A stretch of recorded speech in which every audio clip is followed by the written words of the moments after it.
Uy, be, gala naman tayo minsan. Punta tayo Tagaytay. True, be. Ang ganda ng bagong bukas na coffee shop doon. Ang sarap mag-story. Tara na, pwede ako bukas. Tara na, mga 5:30 AM kita na tayo sa bus station, ha. Baka drawing na naman to, ha. Matutuloy yan, be. Nakapag-alarm na nga ako, eh. Gigising ako, promise.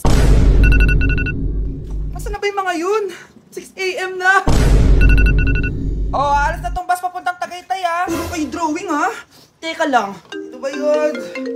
Ano ba yan, be? Bakit ka tumatawag? Ano na, be? 6 AM na. Akala mo pupunta na Tagaytay. Hindi ako pinayagan, eh. Sorry, be. Hindi ka pinayagan o tinatamad ka lang? Baka gusto mo sabihin ko sa nanay mo na 3 subject yung bagsak mo. Ito na nga, be. Maliligo na ako. Wait mo lang ako, ha. Ay, yung isa pa. Hello, be. Hindi ako makakapunta. May sakit ako. Sakit. Lalong lalala yung sakit mo, be, kapag nalaman ng nanay mo na boyfriend mo yung anak ng kaaway niya. Ay, be, magaling na pala ako. Nakakalakad na ako.